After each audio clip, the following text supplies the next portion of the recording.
Hello friends, good morning. I'm Aarti. I'm going to dictate you exercise number 11 and 12 from Progressive June. Please like the video, subscribe the channel and press the bell icon. 5 seconds.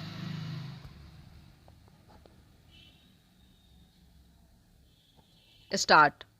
The real limiting factor in industrialization is the lack of capital equipment.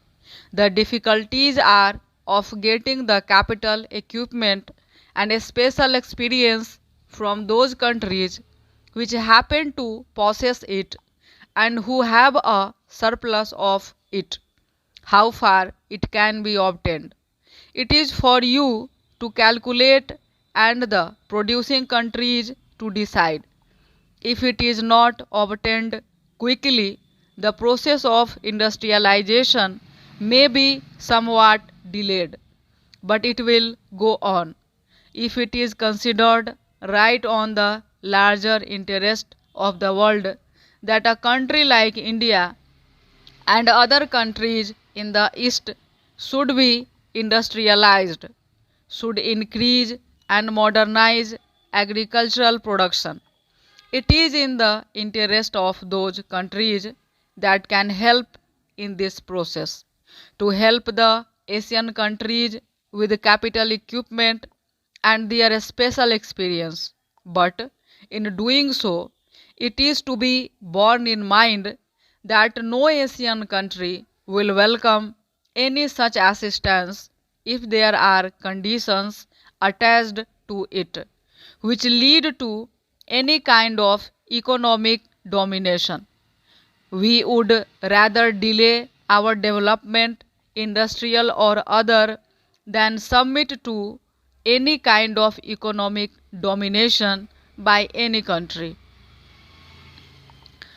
That is an axiom which is accepted by everyone in India, and I shall be surprised if any other country in Asia does not accept it.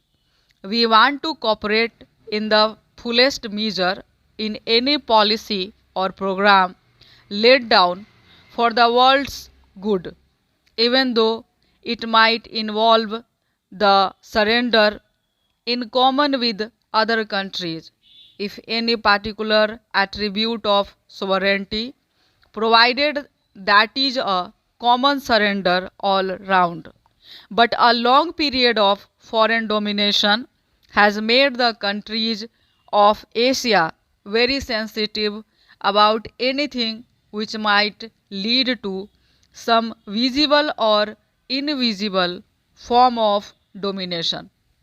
Therefore, I would beg of you to remember this and to fashion your programs and policies so as to avoid anything savoring of the economic domination of one country by another. Political domination, it is admitted, leads to economic domination, but an invisible or semi-invisible economic domination creeps in unless you are careful. If that creeps in, it will lead immediately to ill will and not to that atmosphere of cooperation which is so essential in this matter. In a long term view, I suppose the most important thing is to develop our power resources. From that view flow the industrialization of the country and an addition to our food production as such. Para.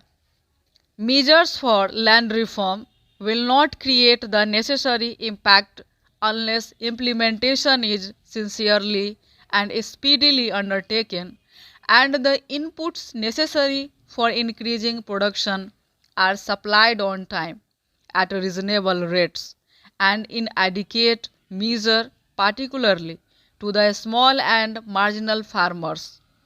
This will ensure increased production and better distributive justice.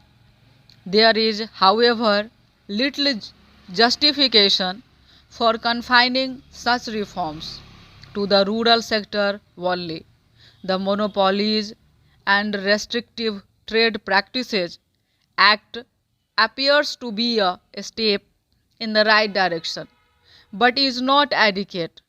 In a developing economy like ours, the oligarchy of a few families controlling big industrial empires and wielding enormous money power poses a big threat to the country's political system, besides distorting its socio-economic base. I would earnestly appeal to all that a suitable strategy should be devised and necessary steps taken to control such concentration of wealth in the larger national interests.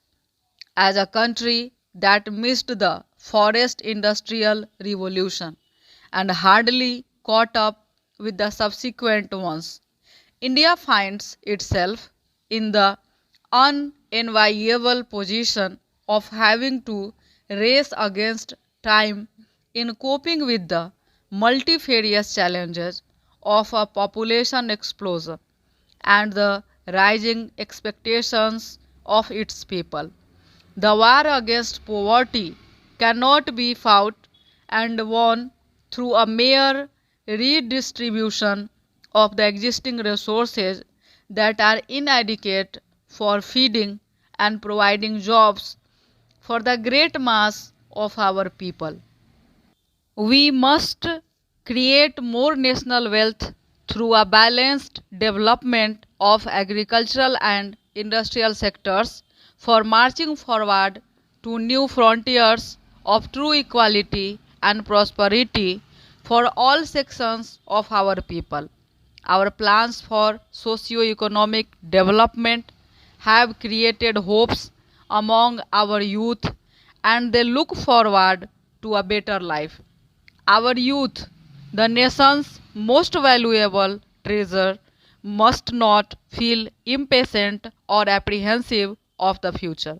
We need to effectively involve this vast reservoir of hard-working and intelligent manpower with the task of nation building, particularly in the rural areas.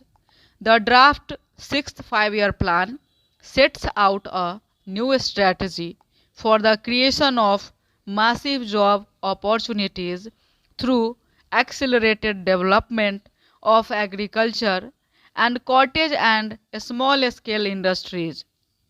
I appeal to all my fellow citizens, irrespective of their position or station in life, to participate actively in this challenging task and so assist the government in reaching the fruits of development to the people at large. A year ago today, the country was in a relaxed mood, having achieved in an orderly and peaceful manner the restoration of civil liberties so dear to all of us. Against such a joyous backdrop, a few scattered clouds on the distant horizon did not seem to hold any particular menace now. Stop.